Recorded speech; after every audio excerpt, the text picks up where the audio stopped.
उनसे भी कर्नल साहब शुक्रिया, आज खास तौर पर बुलाया गया है दोहरी भूमिका में। एक तो अग्निवीरों का जो मुद्दा है, क्या इस कारण सरकार ने ये फैसला किया कि 20% उनको आरक्षण दे देना, और दूसरा जो मैंने कंसर्न शो किया कि इससे जो आम युवा हैं जो तैयारी करते हैं, क्या उनके अवसरों में कोई कमी आएगी? आप फालतू में टेंशन ले रहे हैं। मैं जी क्यों? पिछले 9 साल में उत्तर प्रदेश में भर्ती कितनी हुई है?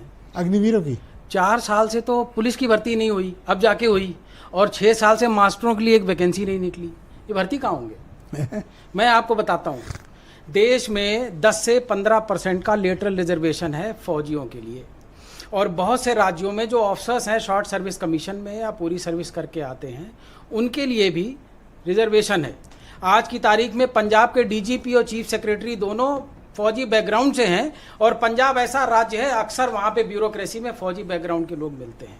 ये वहाँ का इकोसिस्टम है। उत्तर प्रदेश में 5% आरक्षण है, सिर्फ जवानों के लिए है। भारतीय जनता पार्टी में अगर हिम्मत है तो कल की तारीख में पिछले 9 साल में 5% लेटरल में कितने फौजी भर्ती हुए हैं उस पर एक व्हाइट पेपर जारी कर दें अपने किसी प्रवक्ता के हाथ, तो मैं मान लूँ। समस्या जानते हैं क्या है?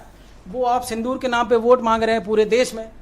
जिन्होंने बोला था 6 महीने में पीओके ले लेंगे, तीसरी गवर्नमेंट में उनको कोई शिगुफा मिल नहीं रहा, तो उन्होंने सही टाइम पे अग्निवीर का तीर छोड़ा है, और उनके पास बोलने को कुछ इस फैसले का स्वागत करते हैं या इसका खिलाफत ये कोई फैसला है? फैसला मैं बताता हूँ क्या है। 20% आरक्षण एक बिग डिसीजन, मैं बोल्ड आपने डिसीजन। फैसला पूछा, बता देता हूँ। हमारे राष्ट्रीय अध्यक्ष जी मिलिट्री स्कूल के पढ़े हैं, उन्होंने बोला है जिस दिन समाजवादी पार्टी की दखल की सरकार बनेगी, पहला दिन पहला आदेश अग्निवीर की समाप्ति है। अग्निवीर की समाप्ति, ये योजना ही खत्म कर देंगे। जो बच्चे जॉब में, उनकी जॉब भी चली जाएगी ना। अग्निवीर योजना समाप्त। जो देश अपने फौजी को आजीवन तनख्वाह नहीं दे सकता, दाल रोटी नहीं दे सकता, उसकी शहादत पे उसके बाद उसके बीवी बच्चों की जिम्मेदारी नहीं उठा सकता, उसके लिए एक मिलिट्री फिलोसफर ने कहा है कि जिस देश में उसके सैनिकों की सुरक्षा की खतरा है, उसकी सरहदों को सबसे पहले खतरा है।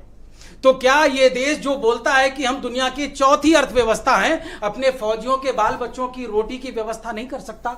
जो आप बोल रहे 4 साल वहां रखेंगे और उसके बाद यहां लाइन में लगाएंगे। भाई मान लीजिए चुन लिए गए तो यूपी पुलिस में सिपाही नहीं, मान कैसे ले? समस्या तो यही है ना, इंडिया गठबंधन मानने को तैयार नहीं है।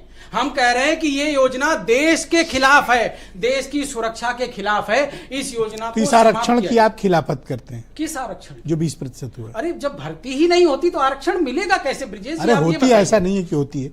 अभी 61,000 भर्ती पुलिस में हुई थी। 60,000 की भर्ती हुई कितने साल बाद हुई? हाँ, काफी टाइम हो गया। तो अगर 4 साल बाद हुई तो 15,000 साल के हो गए। और 15,000 में 20% कितने हुए? 3,000। तो आप 3,000 फौजी हर साल तब भर्ती करेंगे जब 15,000 पुलिस वाले हर साल भर्ती करेंगे। और जानते हैं वहां पे हालत क्या है? मैं आपको 30 सेकंड दीजिए, वो भी समझा देता हूं। हमारी सेना में कोरोना काल में 2 साल भर्ती नहीं हुई।